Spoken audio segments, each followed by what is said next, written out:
कभी सोचा है कि रबर बैंड खींचने पर वापस क्यों आ जाता है? या गिटार का तार छेड़ने पर उसमें वो आवाज, वो कंपन कहाँ से आता है? हाँ, ये रोजमर्रा की चीजें हैं, लेकिन इनके पीछे की फिजिक्स काफी दिलचस्प है। बिल्कुल। आज हमारे पास कुछ स्रोत हैं जो भौतिकी के दो बड़े मजेदार आइडिया समझाते हैं। एक तो है प्रत्यास्थता, मतलब चीजों का खिंचकर वापस आना, इलास्टिसिटी। हाँ, और दूसरा है सरल आवर्त गति, यानी एक खास तरह का नियमित कंपन, सिंपल हार्मोनिक मोशन। बिल्कुल। तो चलिए देखते हैं इन स्रोतों में क्या खास बातें हैं, थोड़ा गहराई से समझते हैं इनको। हाँ, शुरू करते हैं। तो पहली चीज है प्रत्यास्था। ये तो हम रोज देखते ही हैं, है ना? किसी चीज को खींचो या दबाओ और वो वापस अपनी शक्ल में आ जाए। पर स्रोतों में ये बताया गया है कि ये सिर्फ वापस आना नहीं है, इसके पीछे पूरा विज्ञान है। जी बिल्कुल। और इसे समझने के लिए ना दो शब्द बड़े काम के हैं। अच्छा। एक है प्रतिबल, मतलब स्ट्रेस। स्ट्रेस। हाँ, सरल भाषा में कहें तो ये वो अंदरूनी जोर है जो पदार्थ लगाता है जब उसे बाहर से खींचा या दबाया जाता है। मतलब पर यूनिट एरिया कितना फोर्स है। ओके, अंदरूनी जोर। हाँ, और दूसरा है विकृति, यानी स्ट्रेन। स्ट्रेन। मतलब उस जोर के कारण उसके आकार में, उसके शेप में कितना बदलाव आया। जैसे मान लीजिए लंबाई कितनी बदली। अच्छा, ठीक है। प्रतिबल और विकृति। और इन दोनों का जो रिश्ता है ना, वही बताता है कि कोई चीज कितनी जिद्दी है, मतलब कितनी आसानी से अपनी शक्ल बदलती है या नहीं बदलती। इसी को यंग मापांक कहते हैं, Young's modulus of elasticity. Young मापांक, ये नाम सुना है। हाँ, ये बहुत महत्वपूर्ण है। ये सिर्फ एक नंबर नहीं है, ये असल में बताता है कि स्टील पुनों के लिए क्यों मजबूत है और रबर शॉक एब्जॉर्बर के लिए क्यों बेहतर। अच्छा, मतलब मटेरियल की प्रॉपर्टी बताता है ये। एग्जैक्टली। स्रोतों में इसी बात पर जोर है कि कैसे अलग अलग पदार्थों का ये मापांक तय करता है कि हम उन्हें कहाँ इस्तेमाल कर सकते हैं। सही बात है। और हाँ, एक और बात, ये खिंचाव एक सीमा तक ही काम करता है, एक लिमिट होती है। हाँ, प्रत्यास्थता की सीमा, इलास्टिक लिमिट। बिल्कुल। और इस सीमा के अंदर ही हुक का नियम लागू होता है। हुक का नियम, वो क्या है? हुक का नियम कहता है कि इस सीमा के अंदर जितना जोर यानी प्रतिबल लगाओगे उतनी ही विकृति होगी, मतलब खिंचाव उतना ही होगा। एकदम सीधा रिश्ता।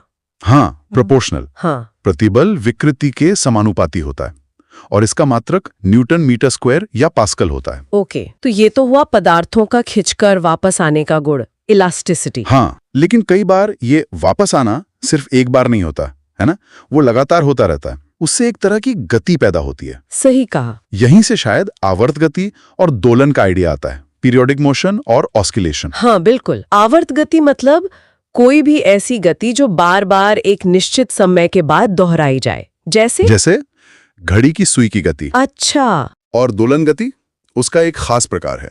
इसमें कोई चीज अपनी एक बीच की स्थिति, एक मीन पोजीशन के इधर उधर हिलती रहती है। जैसे झूले का झूलना। बिल्कुल सही, झूले का झूलना एक अच्छा उदाहरण है। और इस एक पूरे चक्कर में, मतलब एक बार इधर से उधर जाके वापस आने में जो समय लगता है, उसे आवर्तकाल कहते हैं, टाइम पीरियड। हाँ, टाइम पीरियड। और एक सेकंड में कितने ऐसे चक्कर लगते हैं, वो होती है आवृत्ति यानी फ्रीक्वेंसी। फ्रीक्वेंसी, जिसे हर्ट्स में नापते हैं। करेक्ट, हर्ट्स में। लेकिन इसमें सबसे दिलचस्प शायद सरल आवर्त गति है, सिंपल हार्मोनिक मोशन, SHM। हाँ, SHM बहुत खास है। ये दोलन का सबसे कह सकते हैं शुद्ध या सरलतम रूप है। सरलतम क्यों? इसमें क्या खास है? इसमें खास बात यह है कि वस्तु को वापस उसकी मीन पोजीशन पर लाने वाला जो बल है, वो हमेशा उसके विस्थापन के अनुपात में होता है। विस्थापन मतलब मीन पोजीशन से दूरी।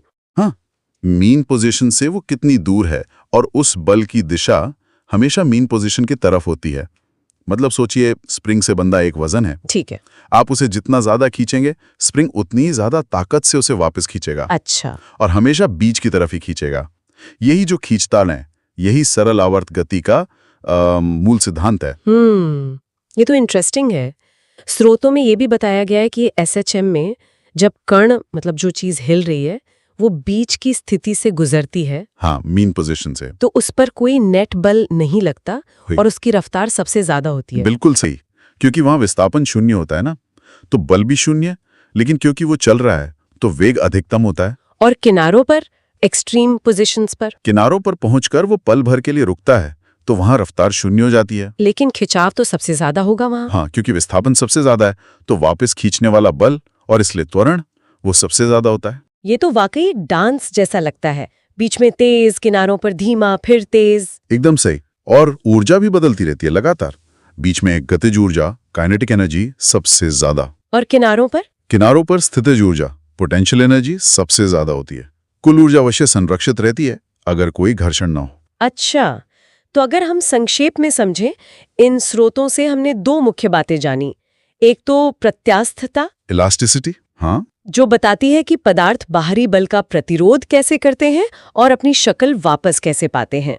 इसे समझने के लिए प्रतिबल, विकृति और यंग मापांक जैसे कॉन्सेप्ट्स हैं। बिल्कुल। और दूसरा सरल आवर्त गति, SHM, जो एक खास तरह की नियमित लयबद्ध गति है, जहां वापस लाने वाला बल हमेशा विस्थापन के अनुपात में होता है और मीन पोजीशन की ओर लगता है। एकदम सही सारांश है। ये दोनों ही कॉन्सेप्ट बहुत फंडामेंटल हैं। हाँ, यहाँ एक सोचने वाली बात ये उभरती है, जो शायद हमारे स्रोतों में सीधे तौर पर नहीं है, लेकिन बताइए। हमारे आसपास की दुनिया में, जैसे हाँ, पुलों के हल्के कंपन से लेके या मान लीजिए संगीत वाद्यों की जो मधुर ध्वनियां हैं, हाँ, कहाँ-कहाँ ये प्रत्यास्थता और सरल आवर्त गति एक साथ मिलकर काम कर रही हैं। क्या हर कंपन के पीछे खिंचाव और वापसी की यही कहानी छुपी है? ये तो वाकई सोचने वाली बात है कि कैसे ये दोनों सिद्धांत मिलकर हमारी दुनिया को आकार देते हैं। हाँ, इस पर गौर करने से शायद इन बेसिक कॉन्सेप्ट्स की समझ और भी गहरी हो सकती है।